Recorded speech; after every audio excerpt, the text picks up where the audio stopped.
परम पूज्य श्री साहेब जी, मंगलमय पूजनीय संत समाज, सम्माननीय भक्त सज्जनों और देवियों,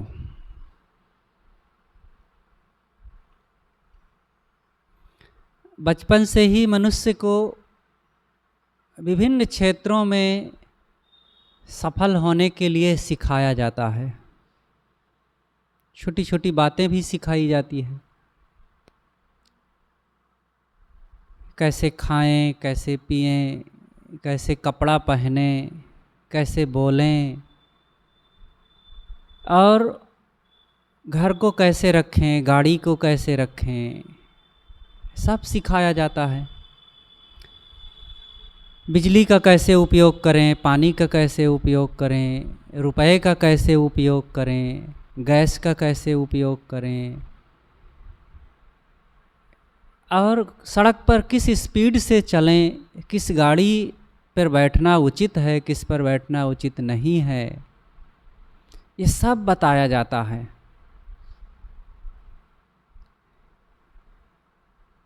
शरीर के लिए अनेक चीज़ें बताई जाती है। ये चीज़ खाने से नुकसान होगा, ये चीज़ खाने से लाभ मिलेगा, इससे बल बढ़ता है, इससे कमजोरी बढ़ती है, ये भी बताया जाता है। लेकिन अपने जीवन के लिए, मन की शांति के लिए, मन के विकारों को नष्ट करने के लिए, मन की स्वस्थता के लिए कोई नहीं सिखाता है, कोई नहीं बताता है कि कैसे मन को ठीक रखा जाए, कैसे इंद्रियों में संयम रखा जाए, कैसे वाणी को मीठी और स्वस्थ रखा जाए, कैसे अहंकार का त्याग किया जाए। एक शब्द में कहें तो कैसे सोचा जाए, कोई नहीं बताता। और सारा दोष, सारे अवगुण, सारी कुभावनाएं ये सोचने से उत्पन्न होते हैं। सोचने का सिस्टम अगर सही नहीं है तो फिर सब दोष आते हैं, कुछ बाकी नहीं रहता। ये मूल है। सोचने से ही इंद्रियों में चंचलता आएगी, कर्मों में दोष आएंगे, वाणी में कटुता आएगी और संगति कुसंगति में बदल जाएगी, सब कुछ होगा। जब गलत सोचेंगे तो गलत खाए पिएंगे, गलत जगहों में पैसा खर्चा करेंगे, गलत तरीके से पैसा कमाएंगे। सोचने पर सबको सावधानी रखना चाहिए। और सब चीज़ें दिखती है, सोचना नहीं दिखता है। कहाँ हम जाते हैं, क्या खाते हैं, क्या पहनते हैं, कैसी गाड़ी से चलते हैं, सब दिखता है। क्या बोलते हैं यह भी पता चलता है,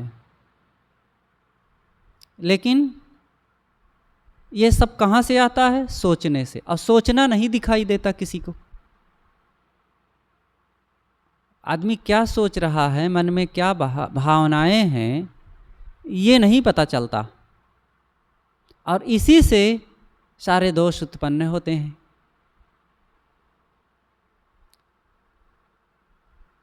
जैसे देखो, ऊपर छत पर टंकी रखी हुई है।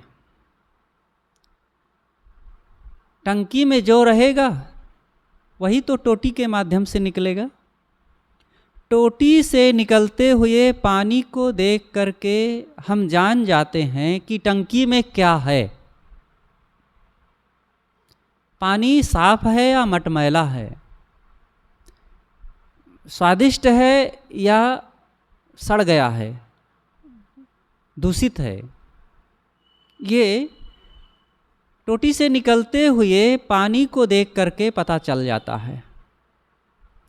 ऐसे ही हमारे कर्मों से निकलते हुए जो स्वभाव हैं अनेक प्रकार के, वो सब बताते हैं कि हमारे अंतःकरण में क्या है। अंदर क्या चल रहा है, इन चीज़ों को स्वयं सीखना पड़ेगा। इसके लिए कोई बताने वाला नहीं है, न कोई विद्यालय, न स्कूल कॉलेज शिक्षण संस्थान और न माता पिता, यहाँ तक कि संतों गुरुजनों में भी इसकी बहुत कम चर्चा होती है। अनेक संत समाज, साधु समाज, आश्रम, मठ हैं जहाँ पर ये सब बातें नहीं होती है। मन की शांति के लिए, कर्मों की पवित्रता के लिए, इंद्रियों के संयमन के लिए कुछ चर्चा ही नहीं होती है। खाओ पियो और आश्रम को चलाओ, आए गए लोगों का स्वागत करो, भक्तों में आओ जाओ, कुछ प्रवचन सुनाओ, भजन गाओ और पूजा आरती ले लो, हो गया काम। ये ठीक है, ये सब व्यवहार है, जीवन का एक व्यवहार है, लेकिन जीवन के कल्याण का भी तो काम होना चाहिए। तो सोचना हमारा सही हो, सोचने से ही सब कुछ उत्पन्न होता है। हमारे सोच में क्रोध नहीं होना चाहिए। क्रोध अंदर का एक दोष है, अंदर का विकार है, जो हमारे अंदर में ही हलचल मचाता है और स्वभाव को दूषित करता है। एक एक स्वभाव को स्वयं विचार करना चाहिए, अकेले में बैठ करके इस पर निरीक्षण करना चाहिए। कोई भी जब विज्ञान की खोज होती है और समय से वो समाज में आती है, तो समाज में उपयोग होता है, समाज में उसकी बिक्री होती है, लेकिन उसकी खोज समाज में नहीं होती है। उसकी खोज एकांत में होती है। एकांत में बैठ करके कोई सोचता है और प्रयोग करता है और तमाम उस पर रिसर्च करता है। धीरे धीरे धीरे जब वो तैयार होती है तब मार्केट में आती है, फिर लोगों के घरों में पहुंचती है। ऐसे ही आपके सुंदर स्वभाव या दूषित स्वभाव वो अंदर में एकांत में तैयार होता है और फिर बाहर समाज में, स्वभाव में उस समय से प्रकट होता है, फिर वो आपके व्यक्तित्व में छा जाता है। अब हम खुद विचार करें कि हमारे व्यक्तित्व में क्या होना चाहिए। प्रेम, प्रसन्नता, निश्चिंतता, निर्भयता, शांति, ये होना चाहिए कि कुढ़न, असंतोष, क्रोध, तनाव, शिकायत और चेहरे का खींचे खींचे रहना, सब समय झाएँ झाएँ असंतुष्ट बने रहना, क्या यही हम चाहते हैं? और चीज़ों की पूर्ति तो और लोग कर देंगे, लेकिन मेरे जीवन में शांति की पूर्ति मुझे ही करना पड़ेगा, कोई और नहीं आकर के ये काम मेरा करेगा। खुद हमको ये काम करना होगा, खुद अपने पर हम विचार करें। और यहाँ पर जो आए हैं हम लोग, अपने ही स्वभाव को देखने के लिए आए हैं, अपने ही स्वभाव को, मन को समझने, परखने और सुधारने के लिए आए हैं। हर चीज़ की आज कीमत है, लोग उसका मूल्यांकन करते हैं, लेकिन सबसे ज़्यादा कीमत मेरे अपने स्वभाव की है। मेरे स्वभाव में सदैव निश्चिंतता, निर्भयता, प्रसन्नता, प्रेम, अरे बहुत शांति की स्वरूप स्थिति की गहराई में ना पहुंच सकें तो व्यवहारिक मृदुता तो होनी ही चाहिए। व्यवहारिक मिठास तो होनी ही चाहिए। और ये जब भीतर में वो प्रेम और संयम रहता है तो व्यवहारिक, पारमार्थिक, सामाजिक, पारिवारिक सब आता है। यह तत्व से वह तत्व है, या ही से वह होए। सद्गुरु ने कहा है कि भीतर से बाहर होता है, बाहर से भीतर नहीं, भीतर से बाहर प्रकट होता है। हम जो भीतर में सोचते हैं, करते हैं, अभ्यास करते हैं, अंदर में भरते हैं, वही बाहर फिर प्रकट होता है।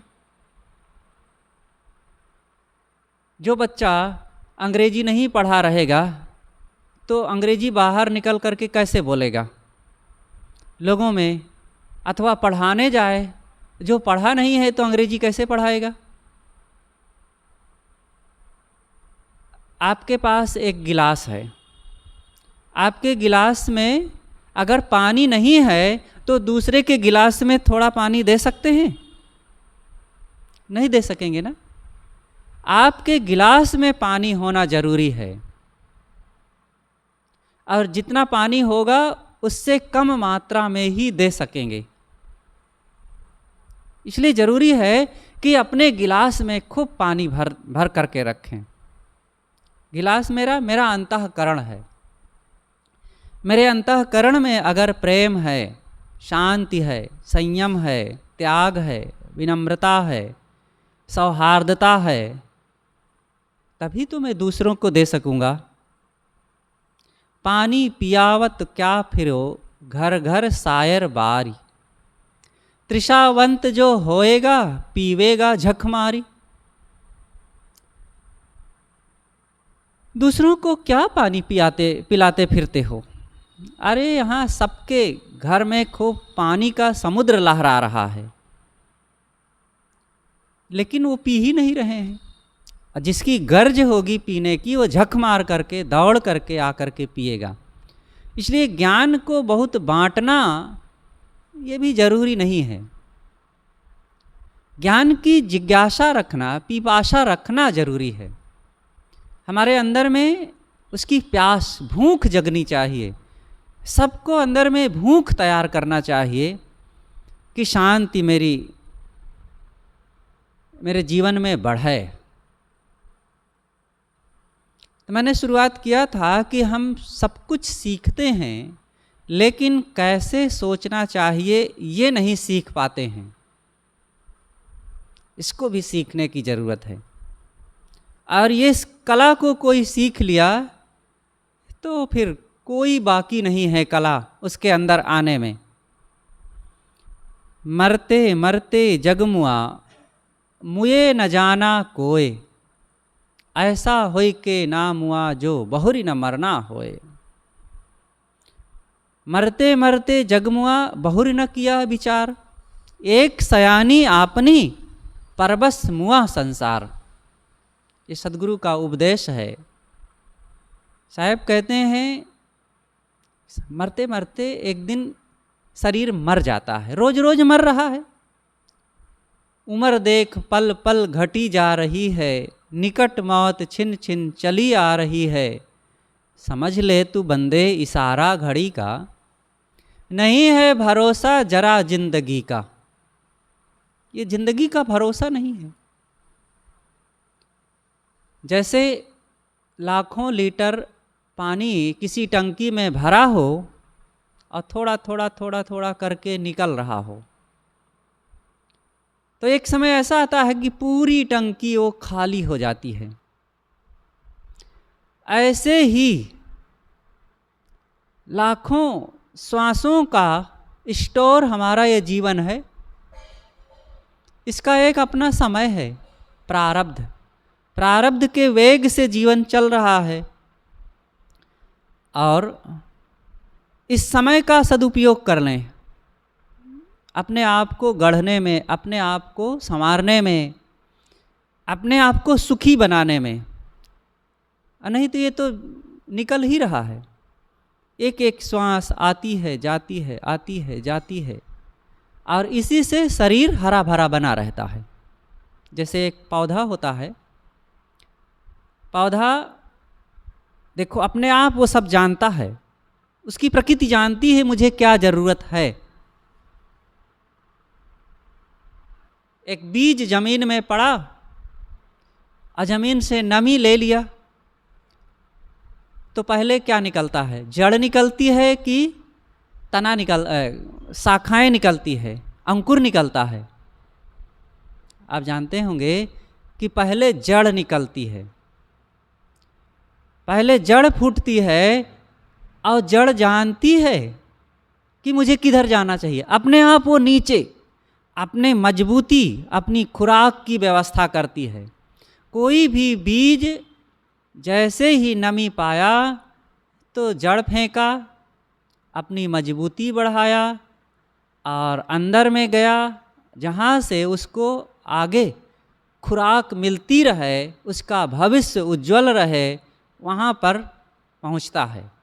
और वर्तमान में अपनी ज़रूरत के हिसाब से खुराक लेते हुए फिर वो अंकुर को फेंक करके फिर ऊपर विकसित होता है। बिना किसी के बताए सिखाए वो बीज एक सिस्टम से काम करता है। हम लोग अपने सिस्टम को नहीं पहचान पाते, संभाल पाते। हमारी क्या ज़रूरत है, हमारी मजबूती कहाँ से होगी और हमारी कमाई क्या होनी चाहिए, कहाँ पहचान पाते हैं। जो मजबूत करना चाहिए वो मजबूत नहीं कर पाते, जो कमाई करना चाहिए वो कमाई नहीं कर पाते, अनावश्यक कमाई करने लगते हैं। जिसकी ज़रूरत नहीं है उसको मजबूत करने के चक्कर में पड़े रह जाते हैं, तो सब बेकार रह जाता है। एक पश्चिम में एक बहुत बड़े विद्वान हुए हैं, उन्होंने लिखा है कि मुझे पूरे जीवन में कोई समझ नहीं पाया, मेरा पूरा जीवन निकल गया, कोई भी मुझे समझ ना पाया, और एक व्यक्ति समझा लेकिन वो भी गलत समझा। क्यों किसी को समझाने के चक्कर में है, कोई नहीं आपको समझ पाएगा। हम लोगों को समझा देना चाहते हैं कि ये मुझे समझें, ये मुझे मानें, ये मेरी इज्जत करें, ये मेरा सम्मान बढ़ा दें, ये मेरे लिए सुविधाओं का ख्याल रखें। कौन समझेगा, किसको समझाना चाहते हैं? अब वो समझ भी लेगा तो आपको क्या मिल जाएगा, क्योंकि हम अपने को समझते ही नहीं हैं। अपने को समझना शुरू करें। जब तक हम स्वयं को नहीं समझेंगे, कोई हमें समझता रहा है क्या पाएगा वो, और क्या पाएंगे हम खुद को समझें। हमारे अंदर क्या हो रहा है, क्या क्या दिल घर उठत है, सवस विवश कर जोर। विशाल देव का वचन है कि हमारे हृदय रूपी घर में क्या क्या भावनाएं उठ रही हैं, स्वस्थता की या विवस्था की। हम खुद तौलें अपने को। मैंने पहले ही कहा कि कोई चीज़ का निर्माण एकांत में होता है। हम भी एकांत में बैठें और खुद का निर्माण करें। खुद का निर्माण करने के लिए चिंतन की ज़रूरत है। चिंतन करें, सोचें, और ये सोचने के लिए, चिंतन करने के लिए और चिंतन करके चित्त में स्थित हो जाने के लिए ये सभा है, ये शिविर लगाया गया है, ध्यान शिविर। ध्यान, बिना ध्यान के कहीं कोई सफल हो ही नहीं सकता है। व्यावहारिक ध्यान, जहाँ रहें ध्यान से भोजन बनाएं, तब भोजन स्वादिष्ट होगा। ध्यान से रास्ता चलेंगे तब कहीं आप टकराएंगे नहीं, कोई एक्सीडेंट नहीं होगा। ध्यान से जब पढ़ेंगे तब विषय वस्तु चित्त में बैठेगी। ध्यान से जब बात करेंगे तो मर्यादाओं का और समय का, व्यवहार का ख्याल बना रहेगा, नहीं तो उल्टा पलटा बोल जाएंगे और पछताना पड़ेगा।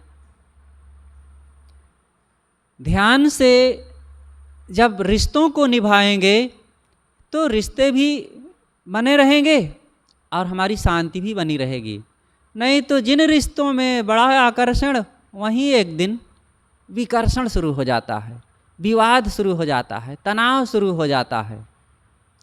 ध्यान से जब पैसे कमाएंगे तो आपका पैसा भी पवित्र बना रहेगा, नहीं तो धीरे धीरे चुपके से वो रोग उत्पन्न होता है लोभ लालच का, और फिर नाजायज ढंग से कमाने का मन होने लगता है और फिर दुख शुरू हो जाता है। तो ये सब व्यावहारिक ध्यान है। लेकिन और भी कीमती चीज़ें और भी गहरी बातों को हमें समझना है। अपने अंदर में, हमारे मन में शांति चाहिए, तो ध्यान पूर्वक सत्संग में बैठ करके सत्संग की बातों को सुने।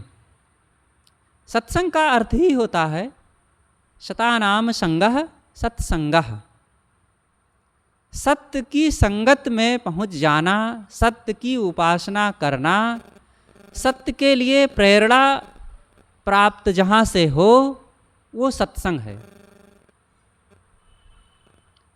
जहाँ पर व्यवहारिक, पारमार्थिक, शारीरिक, आत्मिक हर प्रकार की सत्यता की चर्चा हो, और जिस चर्चा को सुन करके अंदर से हम खिल जाएं और हमारे मन में प्रसन्नता तथा इंद्रियों में संयम और हृदय में शांति का अनुभव होने लग जाए, उस चर्चा को, उस मिलन को, उस सभा को सत्संग कहते हैं। तो सत्संग में बैठ करके ज्ञान की बातों को सुने और सुन करके फिर एकांत में बैठ करके उसका मनन करें, उसको अंदर में सेट करना है। जैसे बाजार से हम कोई कीमती चीज़ खरीद करके लाए, टीवी ले आए, कपड़ा ले आए, और भी फर्नीचर कोई चीज़ ले आए, मशीन ले आए, बहुत पैसा लगा करके, मेहनत करके ज़रूरत की चीज़ ले आए, लेकिन लाने के बाद उसको घर में उचित स्थान पर सेट करना पड़ता है ना। पलंग खरीद करके ले आए, अब बस ले आए इसी की खुशी में, और उसको दरवाजे पर धर दिए, और पानी बरसेगा, भीग जाएगा, फूल जाएगी, खराब हो जाएगी ना। टीवी खरीद करके ले आए और ला करके गैरेज में धर दिए अथवा दरवाजे पर धर दिए, अब कोई धक्का मारेगा, गिरेगी, फूट जाएगी, खराब हो जाएगा, नुकसान हो जाएगा, कोई लाभ नहीं मिलेगा। कपड़ा ले आए, अब बड़ी खुशी है, कपड़ा आ गया, लेकिन उसका पोशाक भी नहीं बनवाए, और बनवा भी लाए तो उसका यथाउचित उपयोग नहीं किए, सफाई नहीं किए, और गंदा हो जाएगा अथवा खराब हो जाएगा, क्या लाभ मिलेगा। तो चीज़ों को लाना चाहिए, बिना लाए उसका लाभ मिलेगा ही नहीं, लेकिन लाने के बाद उसका यथाउचित रख रखाव जरूरी है, और जब यथाउचित उसका सम्मान होता रहेगा तब उसका लाभ भी बराबर मिलेगा। इसी तरह सत्संग में जाना जरूरी है, लेकिन सत्संग में सुने हुए ज्ञान की बातों को जीवन में सेट करना, लागू करना बहुत ज़रूरी है। जैसे मोबाइल बढ़िया वाला खरीद लाए, लेकिन अच्छे अच्छे उसमें सॉफ्टवेयर ऐप्स डाउनलोड नहीं करेंगे तो चाहे जितना कीमती मोबाइल ले आवें, वो क्या काम आएगा। ऐसे अपने आप ऑलरेडी हमें जीवन रूपी मोबाइल बहुत कीमती प्राप्त है, और इसमें अब सत्संग में जा करके अच्छी अच्छी बातों को ग्रहण करें, और ग्रहण करके उसका फिर व्यवहारिक रूप दें, जीवन में उसका खूब उपयोग करें, और जब उपयोग करने लग जाएंगे तब भरपूर लाभ मिलेगा। तो हम कैसे सोचें, सोचने में संयम हो। एक बार गुरुदेव जी के साथ हम लोग कलकत्ता में थे, तो श्री प्रेम प्रकाश जी के घर पर रहना होता था। गुरुदेव जी के अनन्य प्रेमी भक्त, करीब करीब उनका 50 वर्षों तक गुरुदेव जी से संबंध बना रहा और बड़ा ही उत्तम संबंध था। भक्ति, ज्ञान, बोध से मजबूत संबंध थे। गुरुदेव जी को कभी वे 2 महीना अपने घर पर रखते थे। वहीं से पारक प्रकाश पत्रिका छपती थी, तो गुरुदेव जी वहाँ जा कर के 2 बार संपादन करने के लिए उन्हीं के घर पर 2 बार रहते थे। इधर दिसंबर में और उधर जुलाई के समय में संपादन के लिए वहाँ पर ठहरते थे। बुढ़ापे का समय था, हम थे वहाँ गुरुदेव जी के साथ। श्री प्रेम प्रकाश जी आए, उन्होंने कहा कि साहब अब मैं ग्रंथ तो पढ़ ही नहीं पाता हूँ, सत्संग प्रवचन सुन भी नहीं पाता, थकान लग जाती है। सामान्य बातें करने में, किसी से बात व्यवहार करने में उतनी थकान नहीं लगती है, लेकिन बैठ करके या लेट करके ही ज्ञान की बातों को जब सुनता हूँ तो इसमें भी अब थकान महसूस होने लगती है। देखो, सत्संग को सुनना भी एक बहुत बड़ा काम है। यहाँ दिमाग देना पड़ेगा, मन देना पड़ेगा, चित्त की एकाग्रता लगाना पड़ेगा, तब वो बातें ग्रहण होंगी और उसका लाभ मिलता है। आप यूं ही बात करते रहिए, घंटों घंटों आप बात करते रहेंगे, ना थकान लगेगी, ना आपकी बात खत्म होगी। लेकिन यहाँ कुछ नहीं करना है, आपको बात भी नहीं करना है, केवल बात को सुनना है। लेकिन सजग होकर, सावधान होकर के नहीं सुनेंगे तो यूं ही थकान लग जाएगी। कहीं कमर में दर्द, पैर में दर्द, गर्दन में दर्द, पीठ में दर्द, अथवा मन घबराने लगेगा। कब बंद करेंगे साहब, ये तो बोलते ही जा रहे हैं, हम तो थक गए हैं बैठे बैठे, इनकी तो बातें नहीं ख़त्म हो रही है, भार लगेगा। लेकिन जो समझना चाहेंगे, लाभ लेना चाहेंगे, तो बड़ी तत्परता से एकदम कान लगा करके सुनते रहेंगे। और गुरुदेव जी की बातों को जब हम लोग सुनते थे, उनके प्रवचनों को, हमें अपनी याद है, अक्सर रविवारी सत्संग में, जो प्रीतम नगर में साप्ताहिक सत्संग हुआ करता था, तो गुरुदेव जी जैसे बैठें आकर के और उनका प्रवचन शुरू हो, अब हम आंख बंद करके उसी समय सुनना शुरू करें, और उनका प्रवचन बंद हो जाए तब आंख खोलते थे। एकदम ऐसा लगता है कि बस वो अंदर उड़ेलते जा रहे हैं और खुला हुआ, हम बस जा रहा है, कुछ रुकावट नहीं करना है, जाते रहो। एकदम थोड़ा भी ऊब नहीं लगती थी, थोड़ी भी परेशानी नहीं लगती थी, और पूरी तरह से एकाग्र हो करके सीधा बैठ करके आंख बंद करके सुनते। 2 प्रकार से सुनना चाहिए, या तो आप आंख बंद करके बड़े ध्यान से सजग हो करके सुनिए तो बहुत लाभ मिलेगा। कदाचित आंख बंद करके सुनने में निद्रा आने की संभावना है, तो थोड़ी सी ढिलाई आ रही है तभी निद्रा आ जाएगी। तो ऐसे समय में फिर जो बोलने वाले प्रवक्ता हैं, संत हैं, उनकी तरफ एकाग्र चित्त से देखते हुए सुनिए, इधर उधर नज़र ना ले जाइए, उन्हीं को ध्यान से देखिए। आपकी आंखें बता रही हैं कि आप कैसे सुन रहे हैं, आपका चेहरा बताएगा, आपके हाथ बताएंगे, वो बताते हैं कि आप कैसे सुन रहे हैं। तो जब एकाग्र होकर के सुनेंगे तो अपने आप सब अंदर में प्रवेश करता जाएगा। मैं कह रहा था श्री प्रेम प्रकाश जी का वो उदाहरण कि उन्होंने कहा कि साहब थकान लग जाती है, कुछ चिंतन करता हूँ तो भी थकान लग जाती है। एक समय ऐसा आएगा,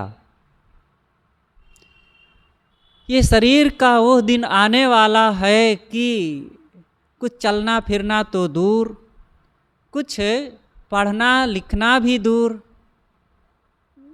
बोलना भी दूर हो जाएगा, सुनने में भी कठिनाई अब महसूस होने लग जाएगी। यहाँ तक कि आप ज्ञान विचार की बातों को लगातार सोचने में भी असमर्थ हो सकते हैं। इतना मस्तिष्क काम नहीं करेगा, थकान जल्दी लग जाएगी, कमजोरी आ जाएगी। तो इसलिए आज के समय का भरपूर लाभ लेना चाहिए। जौलो कर डोले पगुचाले तौलो आस न कीजे, कहाँ ही कबीर जही चलत नदी से तासु बचन का लीजे। जब तक हाथ पैर चल रहे हैं, शरीर चल रहा है, दिमाग काम कर रहा है और बाहर की भी लोगों की, परिवार की, समाज की अनुकूलताएं बनी हुई है, तभी तक साधना का काम, शांति का काम, एक सुंदर स्वभाव निर्माण का काम कर लें। और ये काम अगर आज नहीं किए तो बाद में कुछ होने जाने वाला नहीं है। क्योंकि अगर हम अपने को पवित्र बनाने का, अपने आप को सकारात्मक दिशा में मजबूत बनाने का काम नहीं करेंगे तो नकारात्मक दिशा में अपने आप हमारी मजबूती बन रही है। ये जीवन रुकता नहीं है, ये गतिशील है, निरंतर ये गति करता है। मन भी वैसे ही काम करता है। हमने अगर अपने आप को अच्छी दिशा में, एक सकारात्मक सुंदर स्वभाव निर्माण में अपने को व्यस्त नहीं रखे, संलग्न हो करके उधर तत्परतापूर्वक अपना काम नहीं कर रहे हैं, तो ये मन अपने ढंग से फिर कुछ करना शुरू कर देगा। और जब वो अपने से करेगा तो सोच लो क्या कर सकता है, ऊबड़ खाबड़ ही तो करेगा। जैसे आप खेत में अपने से जुताई करके, सिंचाई करके, अच्छे बीज डाल करके बढ़िया से किसानी जब करेंगे तो अच्छी चीज़ आएगी, बढ़िया चीज़, हमारी जो ज़रूरत की चीज़ वहाँ से फसल के रूप में आएगी। और जब आप उसमें कुछ नहीं बोएंगे अपने से, तब भी कुछ आएगा, अनवांटेड चीज़ आएगी, अनचाही चीज़, जो नहीं चाहते हैं वो चीज़ आने लग जाएगी। सोचो क्या आएगी। जब आप अपने से बोएंगे तब आलू, चना, गेहूँ, धान, गन्ना या कोई भी साग सब्जी, अनाज वहाँ से उत्पन्न होगा। और जब आप वहाँ कुछ नहीं बोएंगे, अपने से कुछ मेहनत नहीं करेंगे, जुताई बुआई सिंचाई कुछ नहीं करेंगे, तो ऐसा नहीं कि कुछ नहीं होगा, फिर भी होगा। अनचाही चीज़ हो जाएंगी, खरपतवार होगा, झाड़ झंखाड़ हो जाएगा, कटीली चीज़ें हो जाएंगी और ऐसी ऐसी चीज़ें हो जाएंगी कि आपको उसको नष्ट करने में बहुत सारी समय, शक्ति और धन खर्च करना पड़ेगा। लाभ तो कुछ होगा ही नहीं, बल्कि उसको अब नष्ट करने के लिए आपको मेहनत करना पड़ेगा, खर्च भी करना पड़ेगा, समय देना पड़ेगा और खेत की शक्ति भी नष्ट होगी। ऐसे हमारे जीवन की बात है। अगर हमने सही दिशा में अच्छी कमाई करके अंतःकरण में अच्छे बीज नहीं बोए तो ऐसी चीज़ें हमारे अंदर में पनपने लग जाएंगी कि हमारी शक्ति को सोख लेंगी, हमारे ज्ञान की शक्ति को, विवेक की शक्ति को, भक्ति की शक्ति को, संयम की शक्ति को, प्रेम की शक्ति को वो सोख लेंगे। और वो सब सोखने का मतलब हमको कमज़ोर कर डालेंगे। अब हमारे अंदर में सद्गुणों को ग्रहण करने के लिए और ढिलाई आने लग जाएगी, व्यवहार में भी हम लचर पचर हो जाएंगे और साधना में तो कमज़ोर हो ही जाएंगे। इसलिए जितना बन सके अपनी साधना को मजबूत करते चलें, स्वभाव को अच्छा ही बनाते चलें, वाणी में मधुरता लाते चलें। ये अभ्यास से होता है। जैसा जिधर अभ्यास करने लग जाओ वैसा स्वभाव बनने लगता है। और जिन जिन बातों का, शब्दों का, विचारों का, कर्मों का हम ज़्यादा उपयोग करते हैं वही हमारे सामने रहता है और फट से वही आएगा। जो लोग जल्दी जल्दी क्रोध करने की आदत बना लेते हैं तो और जल्दी जल्दी वो बात बात में क्रोध कर लेते हैं। कुछ लोग होते हैं जो जल्दी जल्दी गाली देने की आदत होते हैं, तो बात बात में गाली, दरवाज़ा को गाली, गाड़ी को गाली, कपड़ा को गाली, गिलास को, लोटा को, थाली को, हरदम वो साले ससुरी करते ही रहेंगे, क्योंकि उसी का उपयोग करते हैं तो वही उनके सामने रहेगा। ये स्वाभाविक है। आप जिन चीज़ों का ज़्यादा उपयोग करेंगे वो अपने आप एक मन का सिस्टम है, वो ला करके आपके सामने उसी को परोस देगा। मन आपके लिए ना अच्छा है ना बुरा, वो एक बहुत बलवान, बहुत ताकतवर मशीन है, आपके वफादार। जैसा आप चाहेंगे मन ला ला करके वही चीज़ को सामने रख देगा। आप गाली, निंदा, चुगली, लड़ाई, झगड़ा, टेंशन, तनाव की बातों को सोचेंगे तो खूब खोज खोज के लोगों के उदाहरण, दुनिया भर की तमाम बातें, अपने जीवन के वो पुराने उपद्रव भरे अनुभव, वो सब याद कराएगा और ला ला करके हमारे स्वभाव में वो एडजस्ट करता जाएगा, और जिसके परिणाम में हम खूब कूड़े कचड़े से संपन्न हो जाएंगे। अब बताओ, ये हमारा धन होना चाहिए? क्या यही हमारी कमाई होनी चाहिए? नहीं, ये दुखदाई है। लेकिन अब आप थोड़ा सा बल लगा करके, थोड़ी सी मेहनत करके, थोड़ी सी सावधानी बना करके आप ज्ञान की बातों को, दया, क्षमा, प्रेम की बातों को और मधुरता की बातों को, मीठी वाणी को अपने से उपयोग करने लग जाएं। खोज खोज के उपयोग करें। शुरू में अटपट लगेगा, बड़ी मेहनत पड़ेगी, शब्द भी नहीं आएंगे, और तो जो शब्द आपकी भाषा में है, आपके जहन में है, लेकिन अच्छा, उसी का उपयोग करें, अच्छा ही करें, तो धीरे धीरे और अच्छा होने लग जाएगा और वही चीज़ बढ़ने लग जाएंगी। जैसे कि माताएं बहनें रसोई बनाती हैं, तो उनके रसोई घर में बहुत प्रकार के डिब्बे होते हैं, नमक के, धनिया के, चीनी के, तेल के और जीरा के, जमाइन के, मेथी के, मगरेल के, अनेक प्रकार के वो चीज़ों के डिब्बे खूब होते हैं। लेकिन जिन जिन डिब्बों को ज़्यादा उपयोग किया जाता है वो सामने रहते हैं, और जिन जिन चीज़ों का कभी कभी उपयोग होता है वो अपने आप ढकला करके पीछे चले जाते हैं। 10 दिन में, 15 दिन में, जैसे उनकी जब ज़रूरत पड़ी तो खोजना पड़ता है। लेकिन जैसे नमक है, धनिया है, जीरा है, इनका रोज़ कई बार उपयोग करना पड़ता है, तो एकदम सामने, बिना देखे कई बार हाथ बढ़ाते हैं और खट से वही पकड़ लेते हैं। लेकिन कुछ ऐसी चीज़ें हैं उनको खोजना पड़ता है। तो ये बाहर का, आप मोबाइल चलाते हैं, मोबाइल में जिन प्रकार के वीडियोज को आप देखना शुरू कर देते हैं और जिनसे प्रेम करने लगते हैं, अब उन्हीं के तमाम विचार, उसी से संबंधित अनेक लोगों के विचार, वीडियोज आपके सामने आने लग जाते हैं। ये प्रकृति का नियम है, मन का भी ऐसे नियम है। एल्गोरिदम, ये नियम, एल्गोरिदम का एक नियम ही है। मन में भी वो वैसे ही काम करता है और प्रकृति में भी वैसे ही काम करता है और मोबाइल में भी वैसे ही काम करता है। ये मन को ही पढ़ करके तो मोबाइल बना है। मनुष्य के मस्तिष्क को पढ़ा जाता है और इस पर चिंतन करने वाले करते हैं, तो जो उसकी डिमांड होती है वैसे ही बाहर के मशीनों का उपयोग किया जाता है।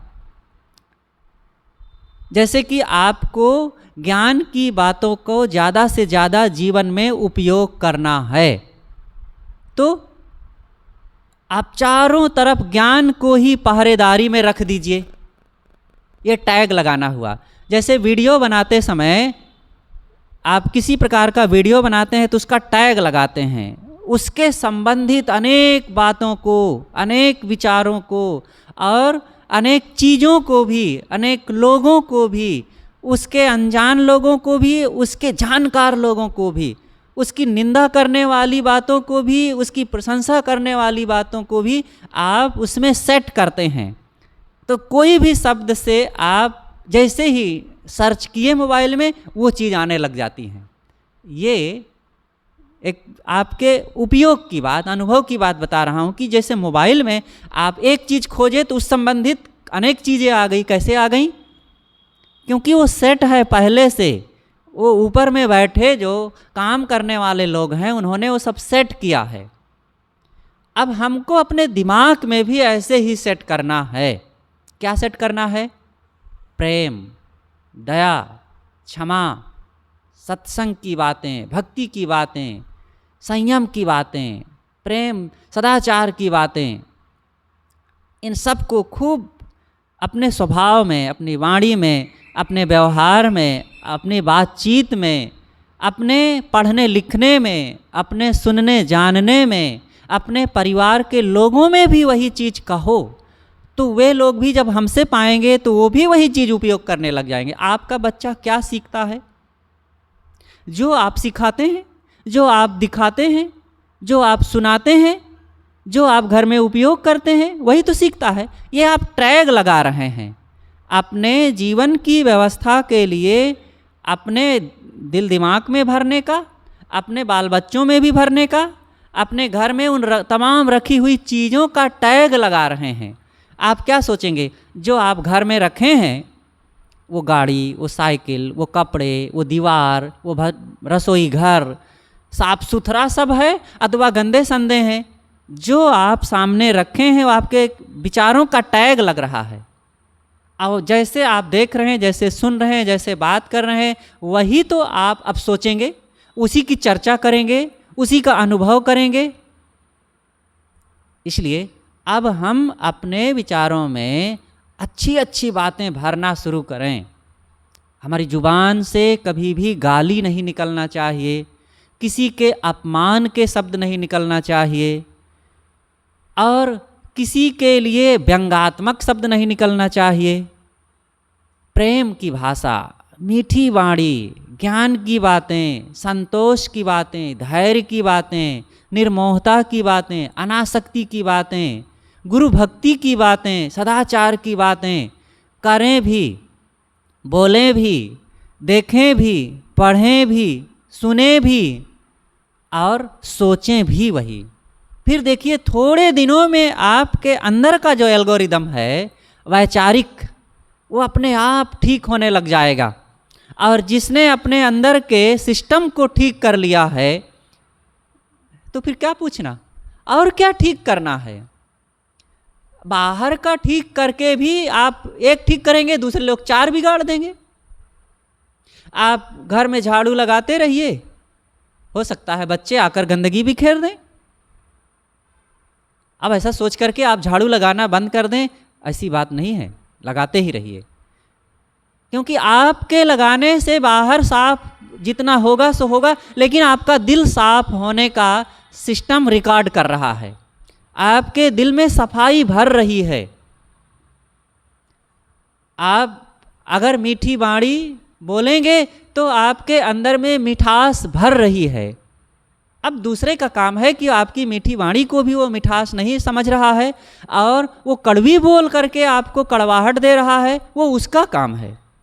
लेकिन आपके अंदर में अगर वो मिठास मिठास मिठास चारों तरफ से भरी है तो उसकी कड़वी बातों का भी कोई गहरा असर नहीं पड़ेगा, वो ऊपर ऊपर निकल जाएगा और उसमें से काम की बात निकाल लेंगे आप।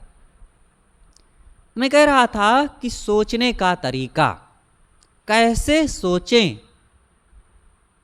श्री प्रेम प्रकाश जी का उदाहरण मैंने दिया कि गुरुदेव जी से उन्होंने कहा कि गुरुजी मैं कैसे सोचूं इस अवस्था में, क्योंकि अब मस्तिष्क में बड़ी जल्दी थकान आ जाती है।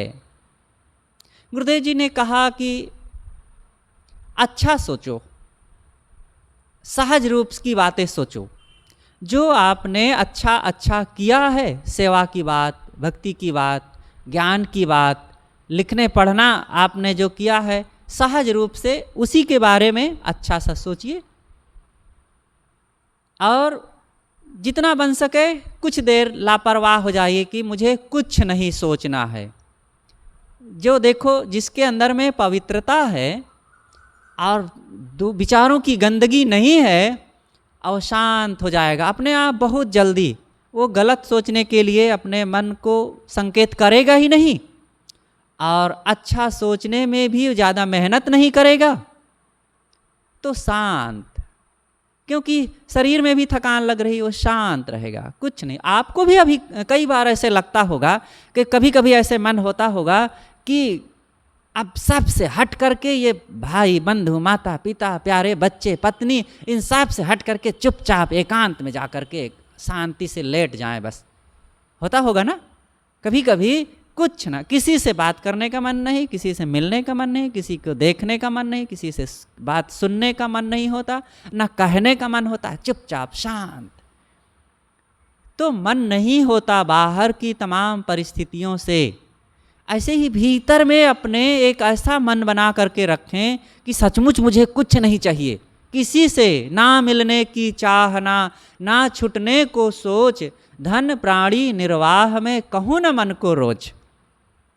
ना किसी से मिलने की चाह ना रखो, ना छूटने का भय रखो कि फलाने छूट जाए, अमुक चीज़ छूट जाए, पद छूट जाए, धन छूट जाए। क्या छूटेगा? छूट ही रहा है, छूट कर ही रहेगा, छूटने दो। हाँ, जो व्यवहारिक है, जो ज़रूरत की चीज़ है, उससे छूटने से बचें और संभालिए, लेकिन हजार संभालने के बाद भी छूटने वाली चीज़ें छूटेंगी।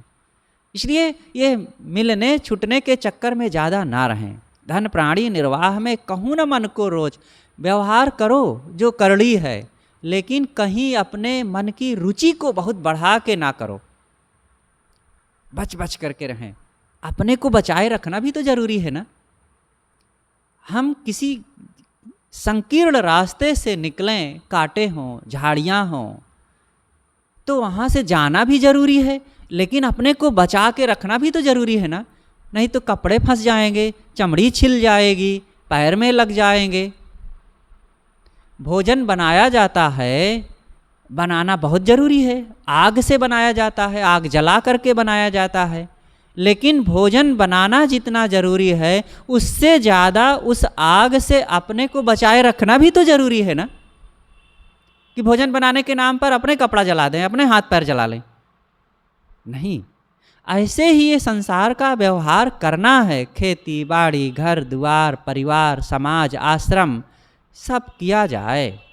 करते हुए भी अपने को बचाए रखो, अपने मन को बचाए रखो, अपने सद्गुणों को बचाए रखो, अपनी शांति को, अपनी भक्ति को, अपनी स्वस्थता को बचाए रखो। ये सोचने का तरीका है। हम सब चीज़ सीख लेते हैं, गाड़ी मोटर चलाना, कंप्यूटर चलाना। पहले ही मैंने बताया कि क्या क्या क्या आदमी सीखता रहता है, बुढ़ापे तक भाषा सीखता है। स्वामी शंकराचार्य जी का वो उदाहरण याद आता है कि स्वामी जी काशी में सुबह सुबह एक दिन गंगा स्नान करने के लिए जा रहे थे। उनके साथ और भी कई लोग थे, सन्यासी थे। लेकिन रास्ते से, जिस रास्ते से गुजर रहे थे, एक व्यक्ति बूढ़ा था, वो व्याकरण का एक धातु याद कर रहा था। डुकड़ीम करड़े, डुकड़ीम करड़े, डुकड़ीम करड़े, वो याद कर रहा था। तो तुरंत स्वामी जी ने सुना, कहा, अरे मूढ़ बुद्धि वाले बूढ़े, इस बुढ़ापा में गोविंद का भजन नहीं कर रहा, आत्मा राम का भजन नहीं कर रहा, ये डुकड़ीम करड़े कर रहा है। ये डुकड़ीम करड़े तुझे मौत से नहीं बचा पाएगा। व्याकरण का धातु याद कर रहा है। देखो, लोगों का शौक होता है, चाइना वाले, जापान वाले बुढ़ापे तक वो भाषा भी सीखते हैं, उनकी सीखने की बड़ी लगन होती है। और हमारे यहाँ तो जहाँ 40 साल के हुए, अरे अब इस बुढ़ापा में हम सीखेंगे, इस बुढ़ापा में हम पढ़ेंगे, अब ये बुढ़ापा में हम भक्ति भजन करेंगे, इस बुढ़ापा में हम अब सत्संग में जाएं। क्या ये आलसपन, निकम्मापन मन का। सकारात्मक दिशा में चलने के लिए बुढ़ापा बहुत बड़ा अवरोध बन जाता है। ये गंदी सोच का परिणाम है। आप बुरा करने के लिए बुढ़ापा नहीं देखे, चुगली करने के लिए, बकवास करने के लिए, लड़ने झगड़ने के लिए, गाली बकने के लिए बुढ़ापा नहीं देखे। इस बुढ़ापा में अब मैं लड़ाई करूं, इस बुढ़ापा में अब मैं गाली बकूं, इस बुढ़ापा में अब मैं परपंच करूं, कभी नहीं सोचे। लेकिन सकारात्मक दिशा में आगे बढ़ने के लिए, शांति प्राप्ति के लिए, जीवन को पवित्र बनाने के लिए, कल्याण की दिशा में बुढ़ापा अवरोध बनता है। ये मन की बदमाशी है, चालबाजी है। कभी ऐसा नहीं सोचना चाहिए। अंतिम सांस तक हमें अपने जीवन को नेकी के रास्ते पर लगाने का प्रयास करते रहना चाहिए। मैंने अपनी बातें कहा कि कैसे सोचें, सदैव अच्छा सोचो, सकारात्मक सोचो, जिससे मन की पीड़ा मिटे, अज्ञान मिटे, दुर्गुण मिटें, वो सोचें। मोह को मिटाने की बात सोचें, तब मन हल्का रहेगा, प्रसन्न रहेगा, स्वस्थ रहेगा, निश्चिंत रहेगा, निर्भय रहेगा। थोड़ी देर के लिए, 2 मिनट के लिए सब लोग एकाग्र होकर के बैठें, आंख बंद करें, हाथ को गोद में रखें, जंघे पर रखें, घुटने पर रखें, जहाँ आपको अच्छा लगे, जिससे आपको स्वस्थता और अच्छा महसूस हो वैसा करें। लेकिन जब करें तो देर तक करिए, जल्दी जल्दी हाथ को बदलते मत रहिए, पैर को बदलते मत रहिए, सहना पड़ेगा।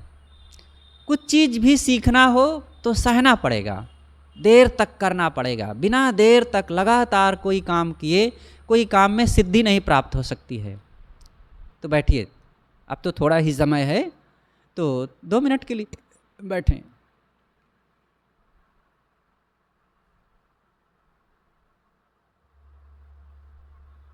जो सुने हैं उसको दिमाग में सेट करने का ये समय है।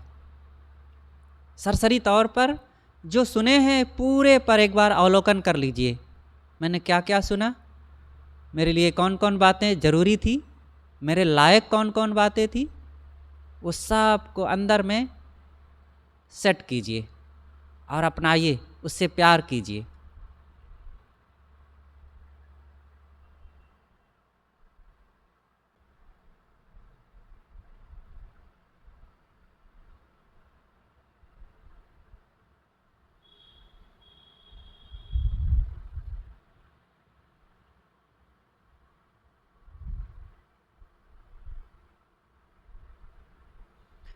अहम शुद्ध चैतन्य ज्ञान स्वरूपम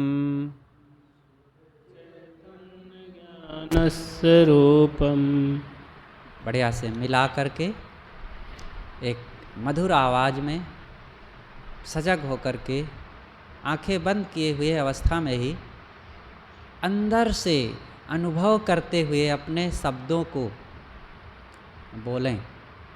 ये आपके होने का एहसास कराता है। यह शब्द केवल बोलने के लिए नहीं, आपके अस्तित्व का बोध है। यह